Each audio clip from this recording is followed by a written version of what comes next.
എന്നേതോട് പെടും? ജാക്കറ്റോ?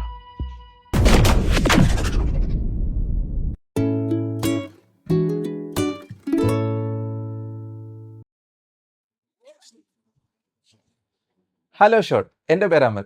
ഞാനിപ്പോൾ ഇവിടെ ജർമ്മനി വന്നിട്ട് 5 മാസമാകുന്നു. കുറച്ച് നാളായിട്ട് ആലോചിക്കുമായിരുന്നു കണ്ടന്റ് ക്രിയേഷൻ തുടങ്ങിയായിരുന്നു. ഈ വീഡിയോയിൽ ഞാൻ ഇന്ത്യയിൽ നിന്ന് ജർമ്മനിലേക്ക് വരാനുണ്ടായ സാഹചര്യവും അതുപോലെ തന്നെ വന്നു കഴിഞ്ഞിട്ടുണ്ടായ കുറച്ച് പരിപാടികളൊക്കെയാണ് ഇങ്ങനെ പറയുന്നത്. വീഡിയോ ഉണ്ടോ? വീഡിയോ വരും. ലൈഫിൻ്റെ പുതിയൊരു ചാപ്റ്റർ തുടങ്ങുവാണ്. കുറേ പ്രതീക്ഷയുണ്ട്. ഞാൻ ഈ പോകുന്നത് എയർപോർട്ടിലേക്കാണ്, അവിടുന്ന് നേരെ ജർമ്മനിയിലേക്ക്. ഞങ്ങൾ കുറച്ച് നേരത്തെ എത്തിയോണ്ട് തന്നെ ഒന്ന് ചായ കുടിച്ച് ഫ്രഷ് ആകാമെന്ന് വിചാരിച്ചു. സോ അവിടെ ഒന്ന് മിണ്ടിയും പറഞ്ഞിരുന്ന ശേഷം ഞങ്ങൾ നേരെ എയർപോർട്ടിലേക്ക് കയറി. ഈ കുണുങ്ങി നടന്നു വരുന്നതാണ് കുട്ടാപ്പി, എൻ്റെ അനിയത്തി. അങ്ങനെ വീട്ടുകാരോട് സംസാരിച്ച് സമയം പോയതറിഞ്ഞില്ല. എനിക്ക് ബോർഡിങ്ങിനുള്ള സമയമായി.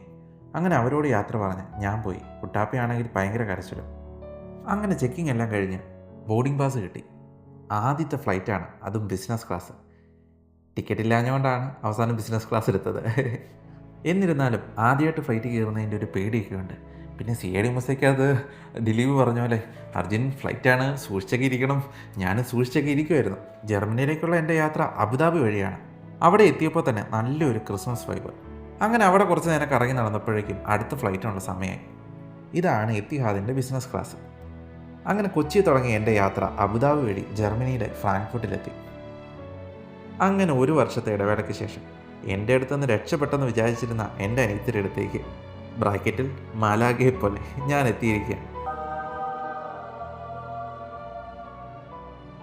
ഈ നിൽക്കുന്നതാണ് എൻ്റെ കസിൻ ചേച്ചിയുടെ ഹസ്ബൻഡും ഉണ്ട്. എന്നെ കൂട്ടിക്കൊണ്ടു പോകാൻ വേണ്ടിയിട്ട് വന്നതാണ്. അങ്ങനെ ഞങ്ങൾ കുറച്ച് കൊച്ചു വിശേഷങ്ങളൊക്കെ പറഞ്ഞ് ട്രെയിൻ കയറി അങ്ങനെ വീട്ടിലെത്തി. എൻ്റെ കുഞ്ഞുനാൾ മുതലുള്ള ആഗ്രഹമായിരുന്നു പിറ്റേന്ന് രാവിലെ ഞാൻ കണ്ടത്. മൊത്തം മഞ്ഞ്. അങ്ങനെ ഞങ്ങളെല്ലാവരും കൂടെ മഞ്ഞത്ത് ഒന്ന് കളിക്കാനായിട്ട് ഇറങ്ങി. ഇത് ആദ്യത്തെ ചാപ്റ്ററിൻ്റെ ആരംഭം മാത്രമാണ്. ഇതുപോലുള്ള എൻ്റെ കൊച്ചു വിശേഷങ്ങളായിട്ട് വീണ്ടും കാണാം. ചൂസ്.